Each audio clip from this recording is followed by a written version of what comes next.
La ilaha illa anta subhanaka inni kuntu minaz zalimin. Burang masih keneh ngebahas tentang ridah. Nu hati-hati lantaran keluar tina Islam, pegat tina Islam tilu rupa. Hiji pegat tina Islam teh ku niat kufur, niat jadi Yahudi, niat jadi Nasrani, niat jadi Konghucu Buddha dan selanjutnya seketika eta nyana ngageser, nyana jadi kafir, jadi murtad. Nu tobatna kudu maca 2 kalimah syahadat. Kedua keluar tina Islam teh ku ucapan kufur, na ieu loba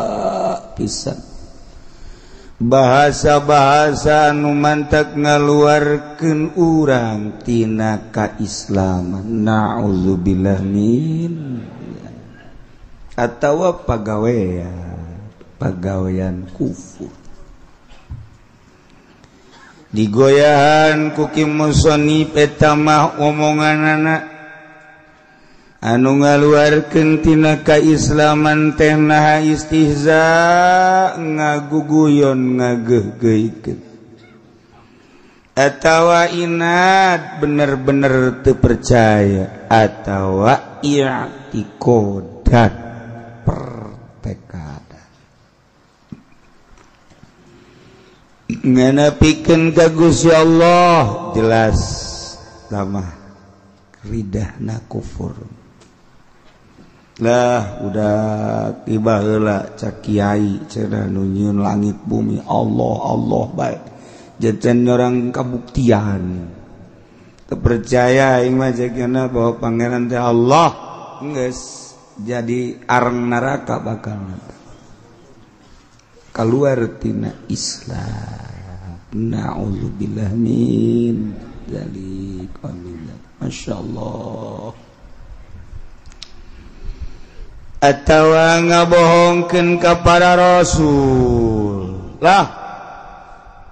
dongeng doang sama kiai bahwa Allah teh cenah ngutus para rasul-rasul, aing mah teu percaya saeutik-eutik acan. Ja Allah ngutus para rasul geus kaluar tina Islam.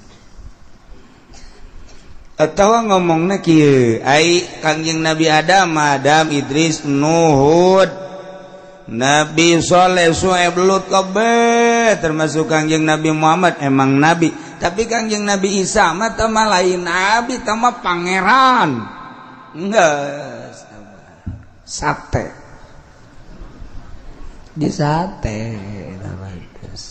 jadi areng neraka kafir.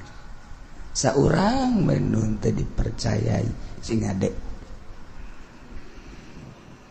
Atawa kieu ieu mah sia sing bener atuh hirup teh sing ngarukun.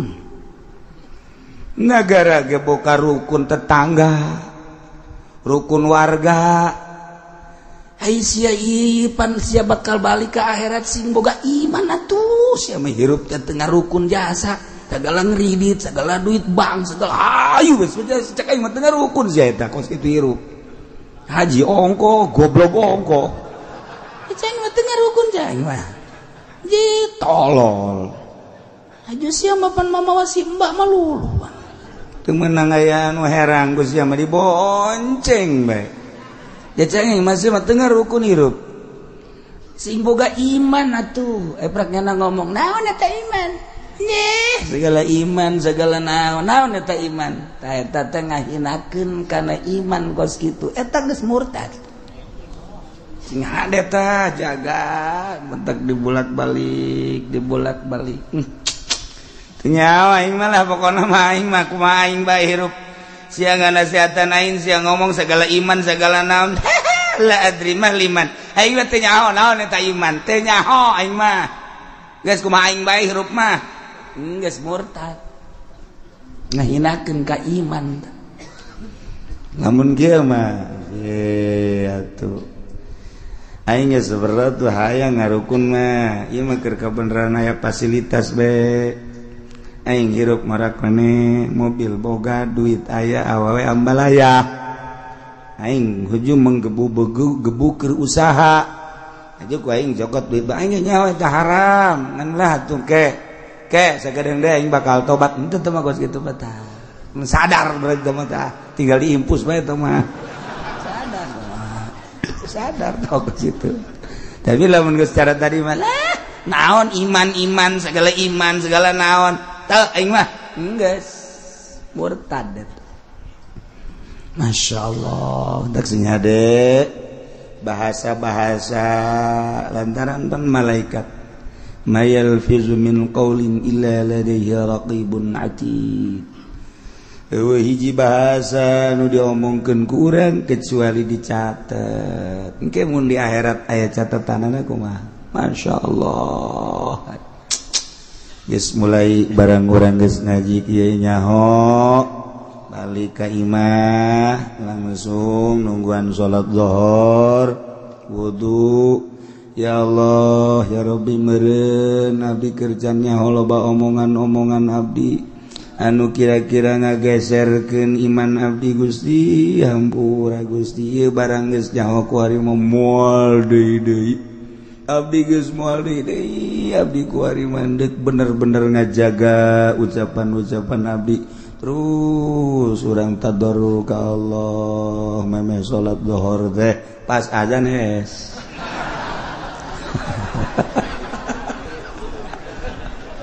udang-udang asar cek majikanna ka haji diuk bae teh kemang keur naon goblok sia aing kudu teu diudangkeun ji sugan kula mah tapakur bae gitu tapakur aing aya teh salat man nah encan salat mah aing teu pati ngalengis can dahar aing ye wah teu beres kita beres bae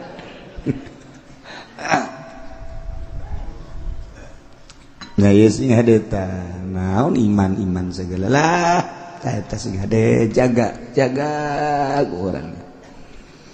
ye ucapan anu teu karasa ari sia kadeleuna bangun mamawa tasbih be emang sia ieu sok ngawirid naon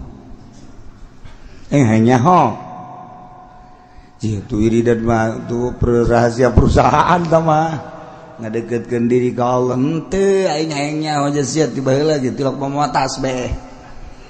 ai jualan meureun kudu loba tasbihna ai hiji mah berarti sia wiridan aing geuleuh sia sok ngeluk bae di masjid sok maca naon sih itu mah urusan aing itu urusan bacaan temen naon tadi henteu aing mah hayang nyaho doang tas sia sok maca naon zikir tah sholawat tah apa tasbih aing mah ti kiai cek kiai ge cenah ke di akhirat aya pepelakan sorga aju tua mah ge Rasul jannah naon pepelakan sorga orang pepelakan sorga teh la haula wala quwata illa billahil aliyil azim teh aing ku ari keur ngawirid la haula batur maca la haula mangga bakal dicukupan segala rupa urangna dibere jembar bae mun dagang maju menjadi pejabat datang ka bisa korupsi eta laluasa maksudna teu beres budak ngomong la haula teh mawa seger gitu sia sok gawe la haula la haula wala quwata illa billah la haula la tughni min ju'in teh ja la haula wala quwata illa teu nyukupan tina lapar tetep maca la haula wala quwata illa billah ge lapar mah lapar bae murtad cing ade eta ya sih wala sok ngawirid la haula bae ja tetep ngawirid la haula ge wae lapar bae sugan ku sebab ngawirid la haula haju seubeuh jan teu geus murtad teh cenah kan mantak rada lalaunan ya sing hade kurang sok lalagaan man kos sekarang itu lalagaan bae tapi ulah datang ka ngaluarkeun bahasa anu ngagiclekeun urang tina rel agama datang ka urang murtad na'udzubillah min zalik wa min zalik ulah tasing la haula la tughni min join gitu nyukupkeun tina lapar tetep lapar mah lapar bae atawa lain lapar sia emang ngawirid la haula bae kunaon teu aing mah resep bae la haula aing ngawirid la haula bae terus bae dia hutang mah hutang bae teu cumpon naon hubunganna la haula jeung hutang la haula mah hubunganna jeung kayakiran ari hutang mah tuh saha tah pambayan lah sugan ku la haula kabayar hutang jan teu lah eta kos kitu murtad ngahinakeun kana la haula wala quwata illa billahil aliyil masyaallah sing hade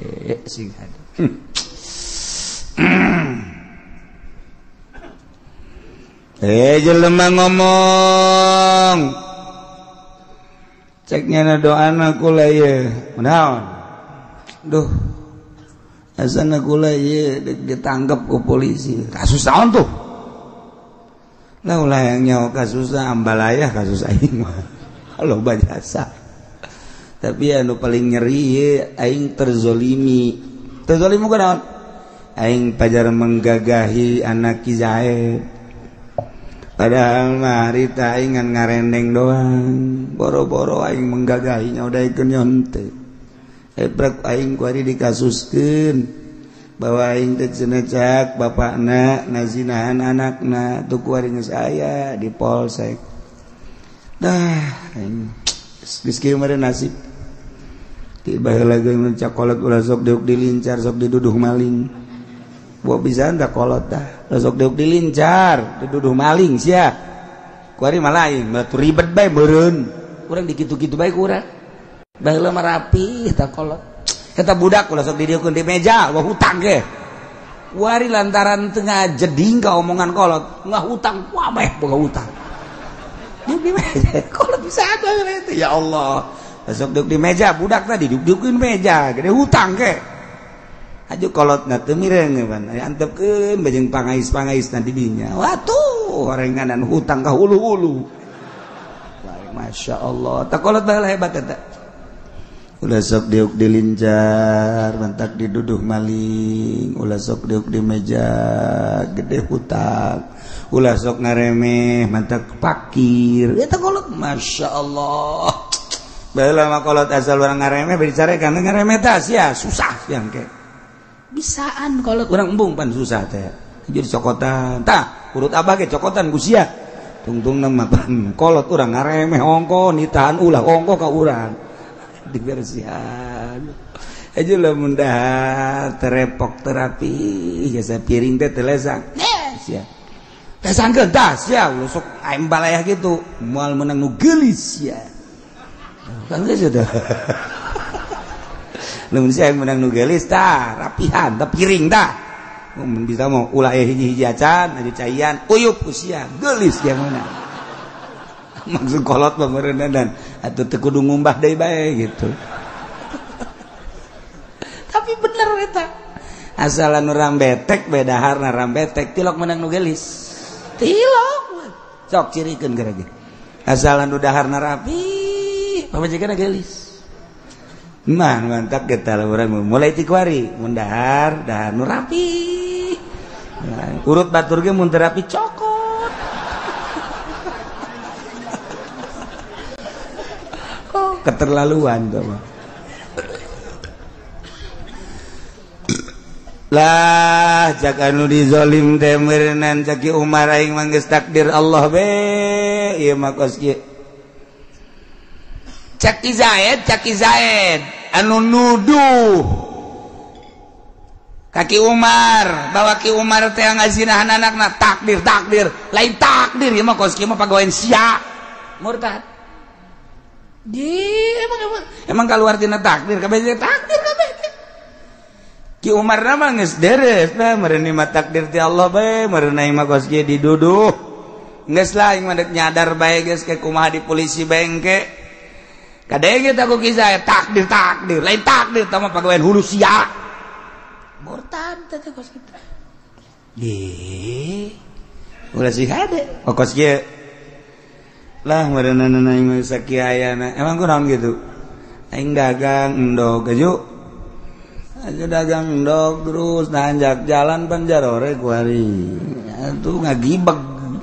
sepeda aing ngagebeg ngaguling popes kabeh beak yang modal-modalna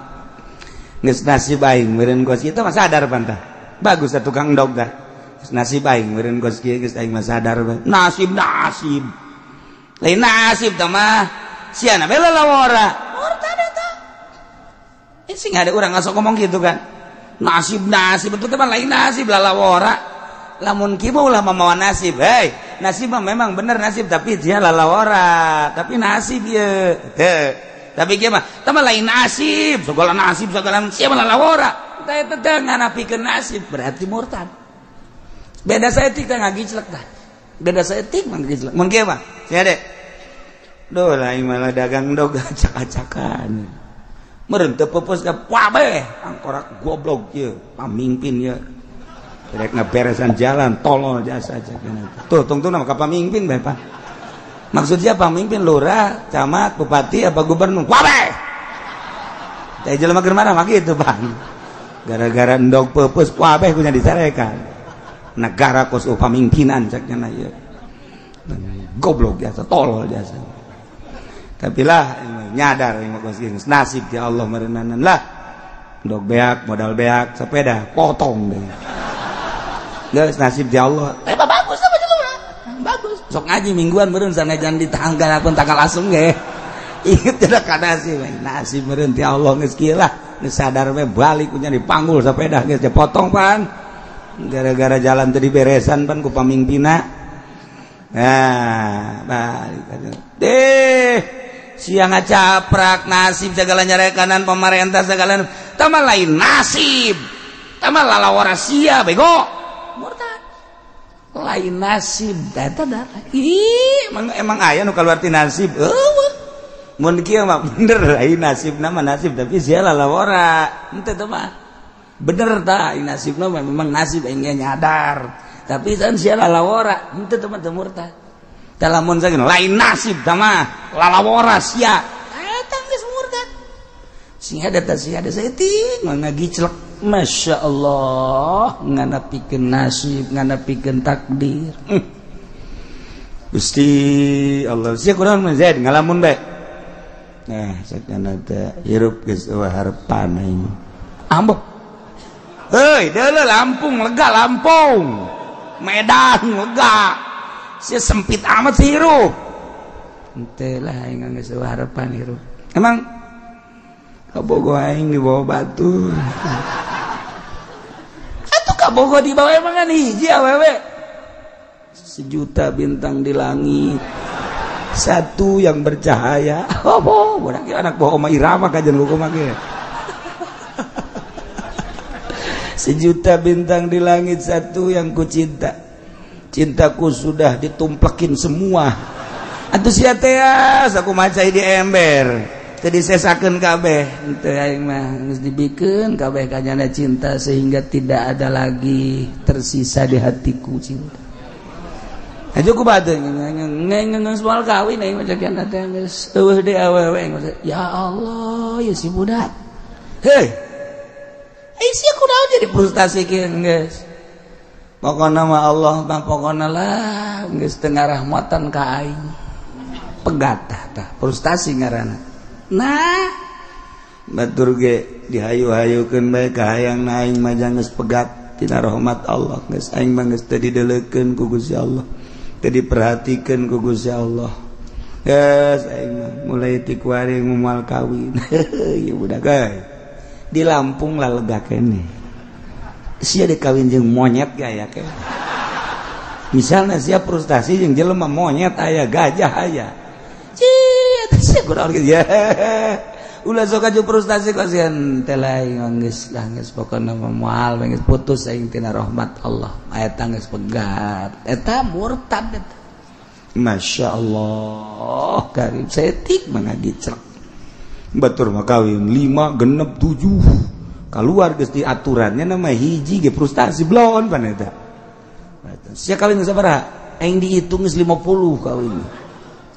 tapi opat-opat hiji 2 3 4 ke ieu tinggalkeun ke aing kawin deui aing bari geus 50 itu sia mampu mikiran hulu nu leutik bae teh mah hulu nu gede teh dipikir-pikir geus sia geus kieu meureun nasib aing bagus sapuna ingat kan nasib bagus sapuna geus nasib aing meureun geus kieu geus teu bisa dikumbah pan aing nasib bobo budak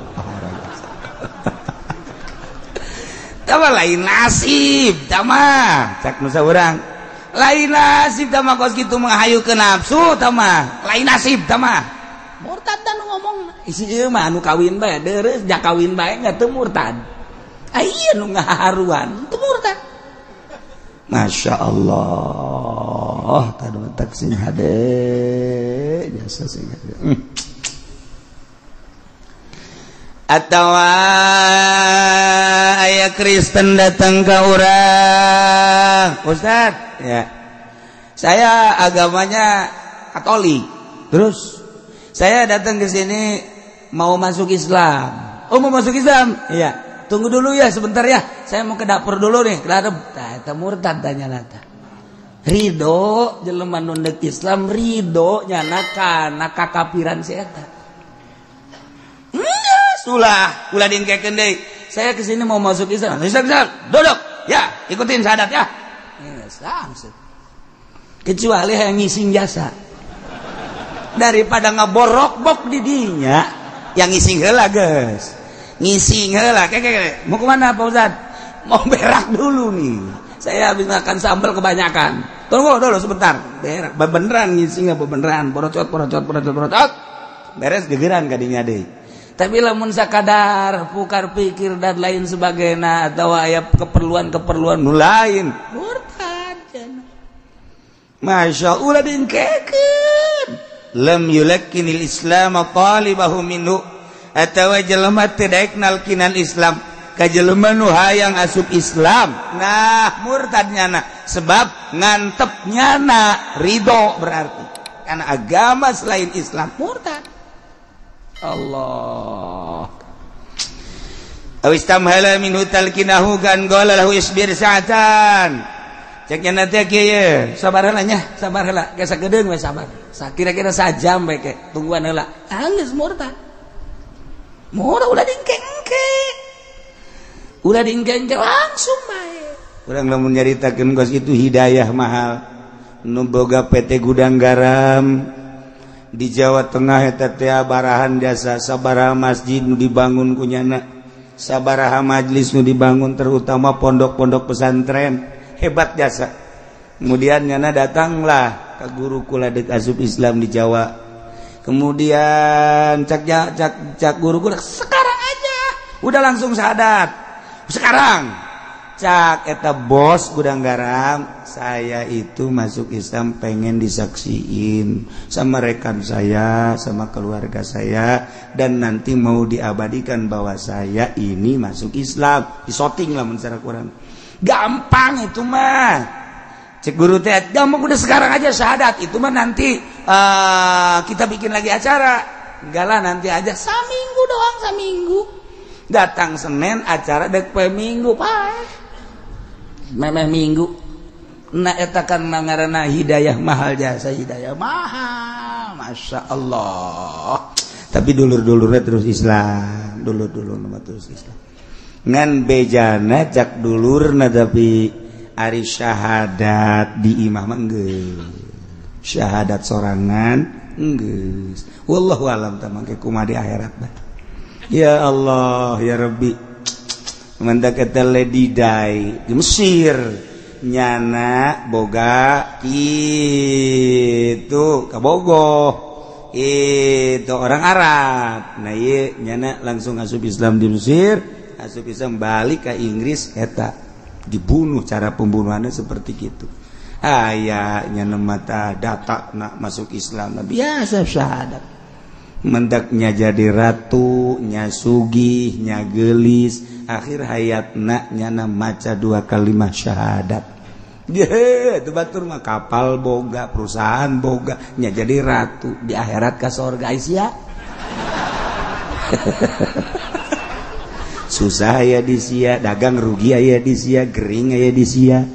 aja sholat carang ngan tapi tetap urang mah alhamdulillah iman ke Allah subhanahu wa ta'ala bahkan dari urang mah sering ngaji sok haju sadarna gede jasa ka sadar lah sediat beren ku Allah pamajikan marah ge pamajikan marah kak emang iya atuh kumaha aya dapur teu ngebul lah geus Allah ngatur beren lain masalah Allah ngatur kak atuh usaha sih usaha atuh usaha aja kakak geus kala kebebeakan geus bandingan ku Allah mah bau berak jadi wali temen tah di orang sadar tuh pamajikan ge ngerenyeng bae sampai 2 pe 3 pe ka ditu atuh sadar ieu ya jelas geus da atuh kak ya kakak dicarekan ku kula ge kitu-kitu ke deh bae geus sarua kakak kula menyarekan kakak sarua jeung rekanan gunung hartian geus lah atuh nu penting mah atuh urang dalalahar bae kongkorong jualin aya kene bae kongkorong atuh geulang kak meureun urang rumah tangga jeung kakak salah hitung-hitungannya kunaon ieu mah kan urang baheula sok dihitung abeh mulus rahayu ieu urang mah kurang mulus rahayu ieu awak masalah leger nya di ieu bae batur geus boga mobil boga motor rumah sepeda kene ulah sok ngomong kos gitu geus aya takdir ti Gusti Allah neng kawin jeung kakak geus aya tulisanna di Lauhul Mahfuz boga anak urang 15 geus aya tulisanna haju urang susah geus aya tulis lah kakak mah bisa ngan takdir melulu takdir dia teh kumaha deui heueuh nya kanya geus tah ngeunaheun tah kos kitu ngeunah lah tuh sapiran ungguan paeh doangnya urang sugan bae isuk para raeh kanya siapa sok aju kitu tuh aing ngaji mah geunah babalik ka Allah deui lamun teu ngaji geus masyaallah kos ustazah dicandung ku salakina teu marah panenna ustazah ongko marah ongko pan itu bagus eta pan ari ustazah mah kudu ke bareng geus nasib aing geus aya tulisanna manan kieu di Lauhul Mahfuz meureun aing teu kudu hese-hese asup ka surga ku sabab dicandung geus cukup meureunana geus kakak beda nangis kawin deui cicing we pan meureunnya si ustadna teh eta kang ngomong atuh geus kawin deui emang ai bebeja geus marah itu bebeja atuh pan ngarana geus kanyawan sebab aib amajikan mah leuwih hebat tibatan intel menelusuri na ngan eta seukeut irungna seukeut ya sairung intel teh sabaraha intel mah bin eleh bin Masya Allah kak imam ngomong bae geus kawin teh can geus kakak hampura we lain masalah hampura kukula di hampura kak cek kula bajak tanggung hiji dua mah tilu abah kak nu bener tah tuh pan mantep tah ieu mah ustazah ge tetep marah we teh inget ka nasib eta ustazah cobaan abek anu jadi ustadzah cobaan nyandung coba ustadzah tah marah tah mun marah sia ngaji bae unggal minggu ka Cilogok kan kakara dicandung bae marah dikira make ilmu na buada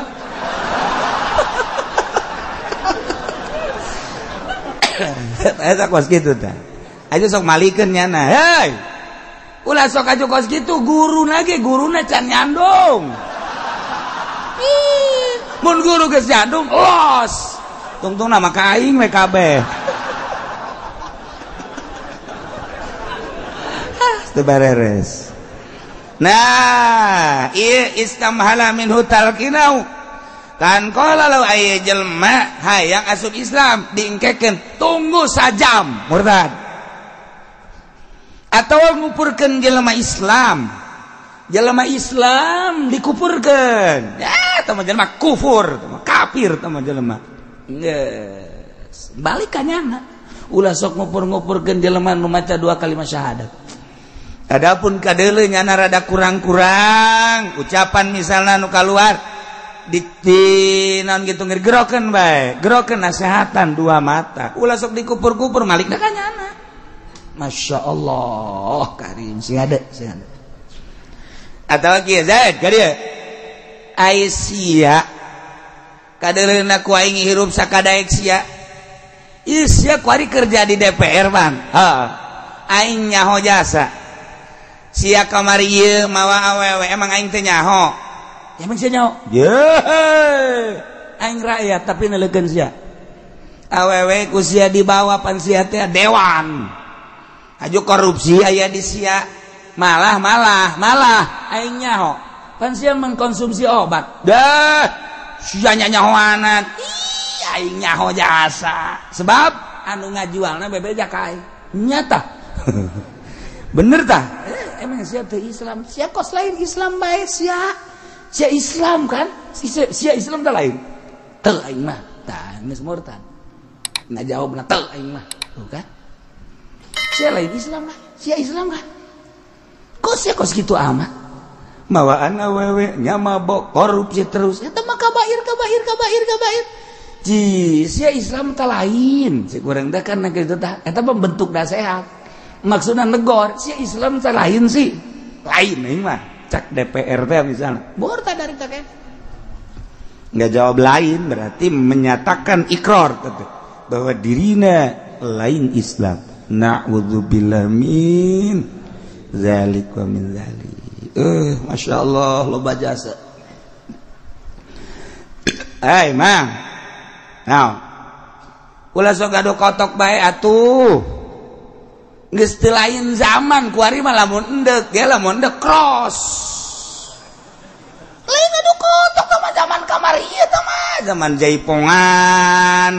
eta mah kos kitu mah tah mah zaman ngadu koprok tah mah kos kitu mah rolet di lembur ngadu kotok diteruskeun kene bae kuari mah geus lain zamanna geus lain zaman ngadu kotok kuari mah zamanna zaman internet zamanna kuari mah zaman motocross zaman sirkuit ulah ngadu kotok bae ke di akhirat mamang ke ku kotok diadukeun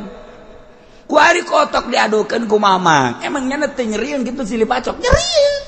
engke di akhirat cak Kangjeng Nabi ge di akhirat ye di poe kiamat engke mamang diteangan ku kotok diadukeun mamang dah teh sieun saeutik-eutik acang aing ku poe kiamat murtad Jawa teh sok ngomong ka situ kan kiamat tayang teh sieun ieu mah kiamat la akhaful kiamat teh aing mah teh sieun ka poe kiamat ke engke bae dongeng doang teh mah kiai kiamat ya can orang anu balik ti ditu eta murtad geus kitu teh aing teh sieun ka poe kiamat teh murtad sebab eta mah intina teu percaya tapi beda jeung wali ngomong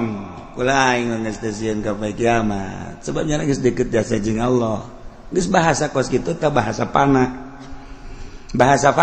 jang dirina masalah sebab ngabahasana ge kamari anal haq ulah Allah anal haq Allah ya sebab jana geus kahiji jasa sanajan cek syariat mah tangkap bisa dibunuh tetapi jang dirina henteu murtad teu sieun bae kiamat atuh emang kunaon kitu teu sieun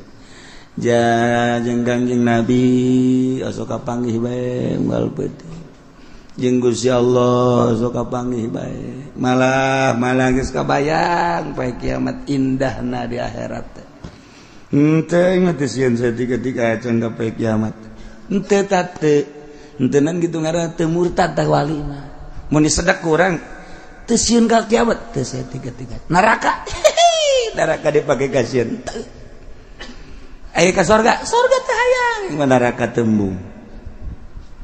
ayo maksudna ku aing mah hayang jeung Allah tah isi hatena kan kos kitu geus mun nyaritakeun teu sieun ka kiamat teu sieun ka neraka eta mah tah kos kitu henteu naon wali mah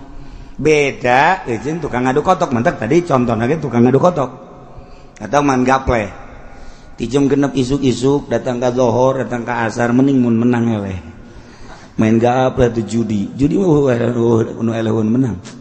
tanyakan kanu eleh aing beak motor hiji tanyakan kanu menang motorna mana judi mah nu menang duitna nu eleh nu sit paling sit aya sit mah aya si boga duit seberit 100.000 nanti mana tuh menang ti sit tinu main aya teh materi dahar ku jelema teh hasil main teu ceulik datang kadaekeun salat deui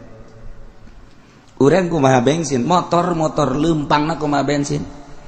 lamun bensinna murni motor bagus jasa mobil hebat jasa lamun di usian pertama wah hebat jasa komo lamun mobil di usian bensol hiber ngudag Garuda ujianana tapi lamun goreng di usian dua tak merebet usian goreng minyak tanah jadi dia kacikupa datang ka teureut jago dorong goreng salah bensin sakjana goreng tadi na bensin usian minyak tanah wah motor ge acak-acak awak kurang sarua esian coba ge hasil ti pamarentah awak kurang daekeun moal hudang peuting tek celik sanajan daekeun hudang peuting beurangna kakaleyangan beurang kakaleyangan peuting tas tahajud beurang kakaleyangan cak pamajikanna ka emang kunaon itu bangun kakaleyangan mabok tahajud aing keur peuting puyengnya saya beurangna puyengnya eta bengsina cok kiai mah peuting tahajud peuting maca Quran beurangna ja biasa bae tuh si anu peutingna tahajud maca Quran wirid beurangna biasa bae bensina rapi bensin teu merebet urang menang ti pamarentah merebet kajen gua kumaha ye kiai cenah ulah sok kitu ki di dieu loba jasa pamarentah juga aja aing mah teu ngajakan pamarentah ngaji pamarentah kena ulah ngaji ka dieu mah antep kena sakalian jadi di neraka maksudna tuh parah amat pemerintah duit pajak mah Kanjeng Nabi geus nganyatakeun wang parah-parahna siksa di akhirat jelema nu ngadahar pajak ieu mah sakadar nyaho bae bejakeun ka Jokowi mah asal nyaho bae jeung moal dirobah ieu moal asal nyaho bahwa duit eta teh haram geus semet nyaho bae lamun teu dibere nyaho-nyaho acan kan kebaya ieu mah asal nyaho bae pajak teh haram geus titik aya kiai pajak halal aya usul fikih ke main coba pangnyatakeun ke lain mah kerja ditakeun murtad bolon baru ke aya usimna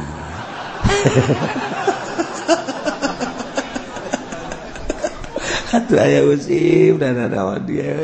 kos nyogok pan geuring geus bejakeun usul fikih teh nyogok teh aya nu halal tah mantep cenah kos kumaha teh halal tah halal sebagian kan sogok menyogok ar-rashi wal murtashi finnar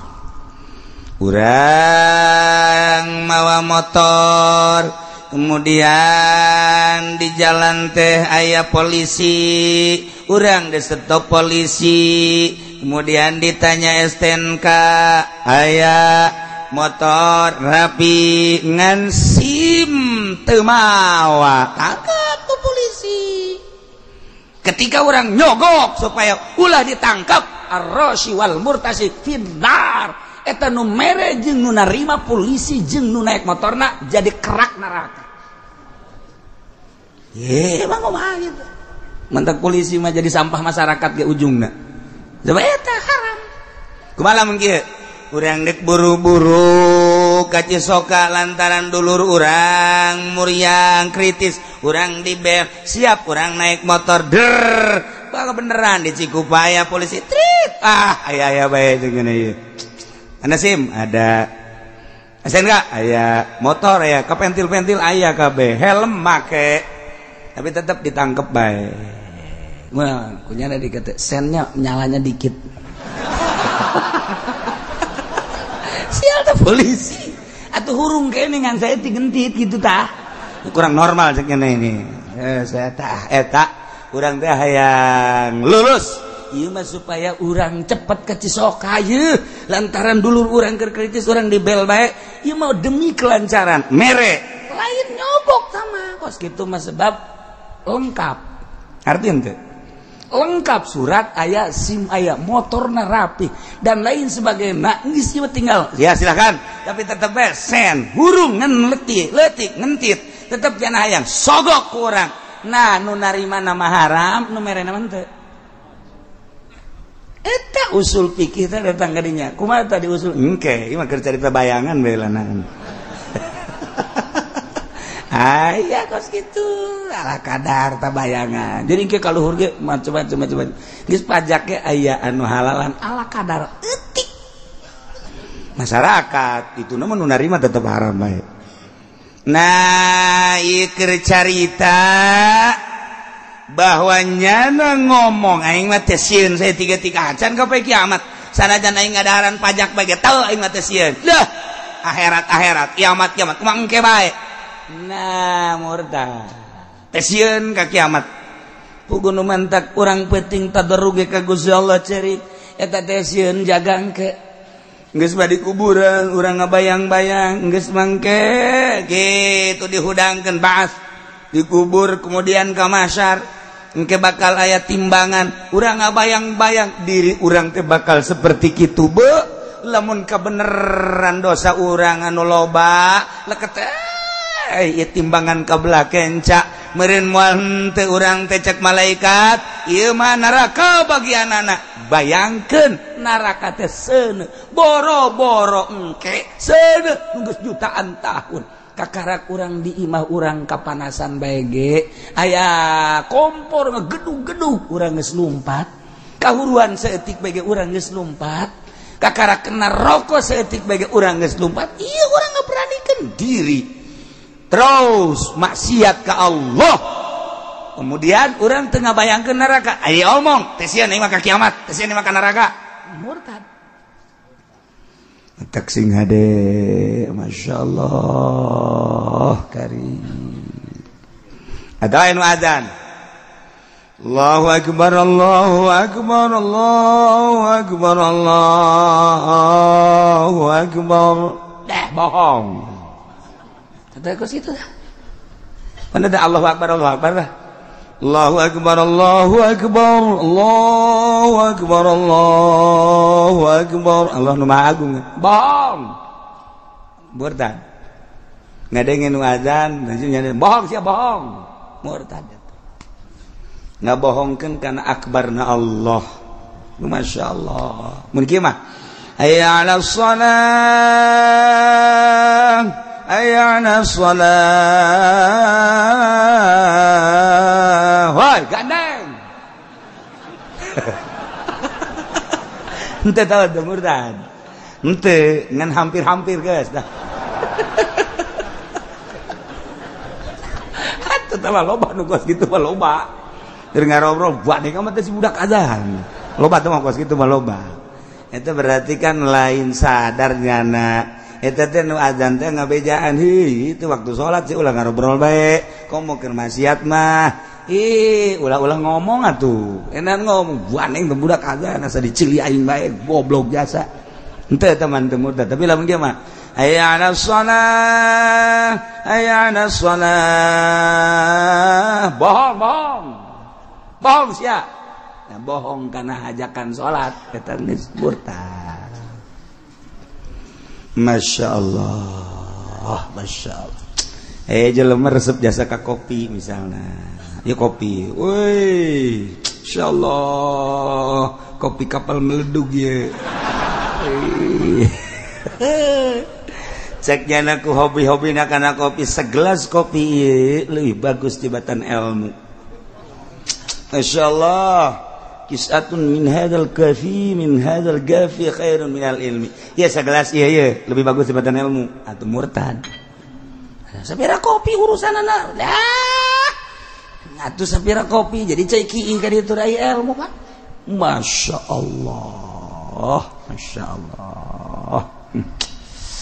metap murtadin loba jasa atawa nyana ngadoa Gusti abdi mah geus teu kuat jasa ieu boga panyakit Gusti dihitung-hitung geus tahunan Gustilah daripada kieu mah abdi mah maningan paehan bae ku Gusti. Abdi mah paehan bae Gusti terserah Gusti tah mah abdi mah geus paeh mandek muslim tade kafir murtad. Eta ge frustasi keneh kos kitu. Masyaallah. Kuduna mai geus muriang gitu. Alhamdulillah ya dibere cocoba ku lain cocoba beureun keur naon kitu ngarebeakeun dosa. Alhamdulillah. Ya mudah-mudahan bae keur carita pendek umurna mudah-mudahan iman kabawa eta nu kuduna bahkan gitu. Ieu mah geus teu kuat-kuatna ka panyakit, cenah ngomong gitu Gusti, abdi mah paehan bae. Terserah Gusti. Rek kafir rek Islam kuliah penting paeh geus teu kuat jasa. Murtad dari taken. Kudu maca 2 kalimat syahadat. Masyaallah, masyaallah. Atawa jelas-jelas jelema agama lain Islam kurang tadi kafirkeun aya nu geus jelas agamana kafir-kafirkeun kurang tadi kafirkeun eta murtad. Masyaallah, masyaallah. Ada ngomong kieu, ya Allah ya Rabbi ieu terus-terusan Gusti ka abdi teh mere coba kamari usaha abdi beak abdi usaha Gusti Maha Uninga bagus bahasa kos kitu nama tapi kan rugi jeung modal-modalna beres tidinya abdi boga ruko kapan kahuruan Gusti ala aya ala kadar jang dahar didinya teh jeung jang menopang kahirupan rumah tangga kan kahuruan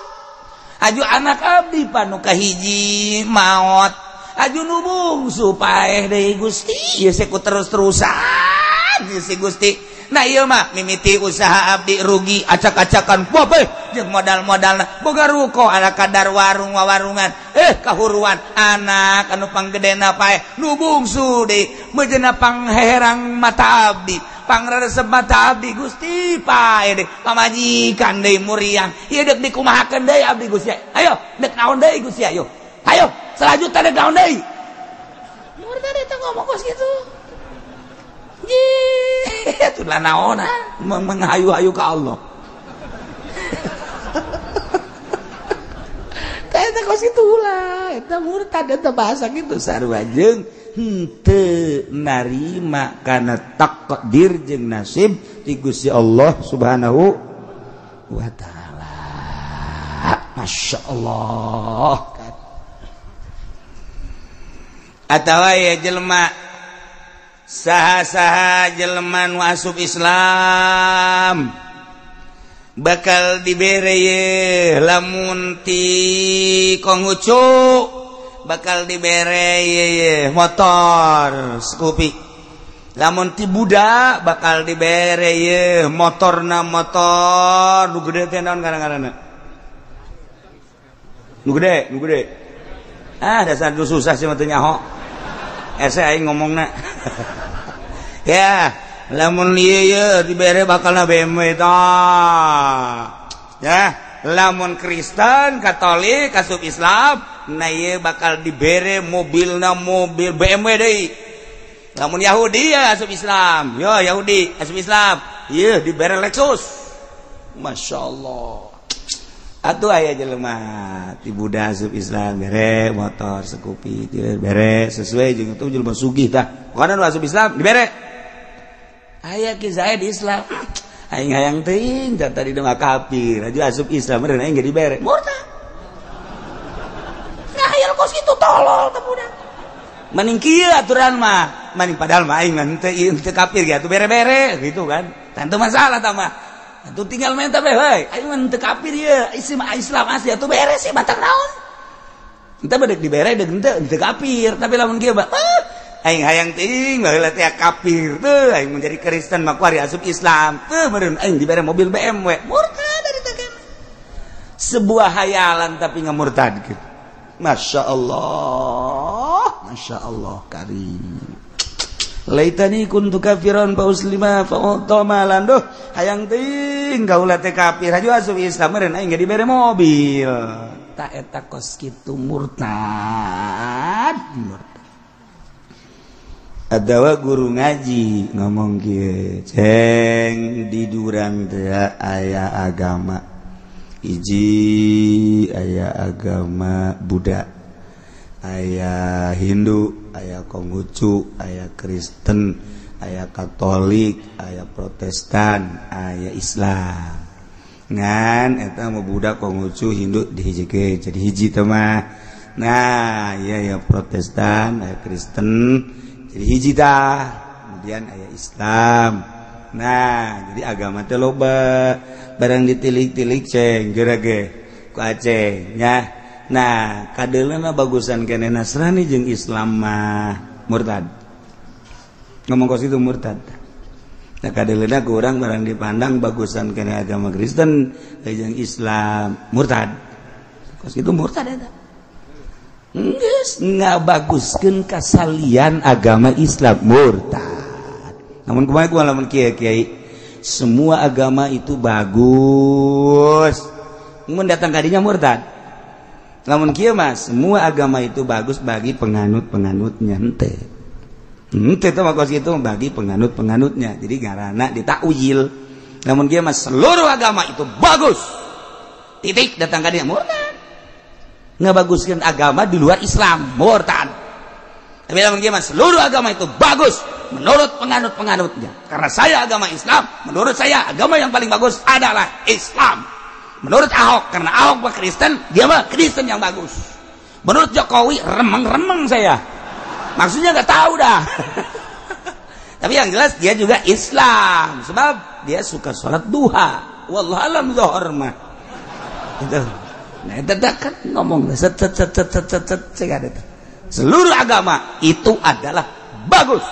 Titik datang ke dia murtad, kudu maca 2 kalimat syahadat. Seluruh agama bagus menurut penganutnya masing-masing. Henteu. Ya Allah, nu mantak sing hade urang bahasa urang. Seperti Gus Nuril ngomong, seluruh agama itu bagus. Tidak ada yang tidak bagus sebab ada yang mengikutinya. Menurut yang mengikutinya ya bagus. Tetep murtad teu naon. Nya ngomong gitu di gereja emang murtad teu. Talinga kurang terperhatikan bahasana. Bahasana apa? Seluruh agama itu bagus sebab ada yang mengikutinya. Jadi menurut pengikutnya ya bagus. Ya tetep murtad. Bahasa setik melimit tetet nyana ngomong di gereja rame kos diekpos dan lain sebagainya urang ngadengena kudu nu asli ulah ngadenge ti HP nu sapotong lamun urang ngadenge ti HP sapotong dipotong-potong komo nu ekstrim ujung-ujungna kan ieu emang mengadu domba nu asli coba emang kuat teu boga eta rekamannya teu boga sarua sebab beusi nyana bener murtad dititowel ku kula mah sebab nyana adalah sarua jeung urang pendakwah atuh lamun nyana salah kula mah wani Gus Nuril sini kan 4 mata sini duduk situ Jakarta ada cewek enggak sih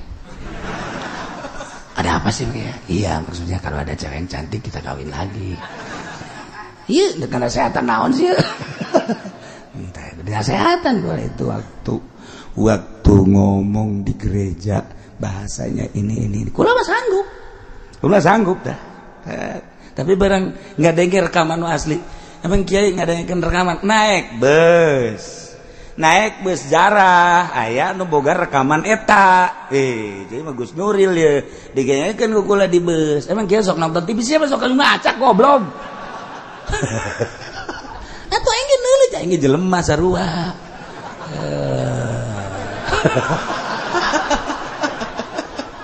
Dengekeun ku kula aya nya susut aya rekamanana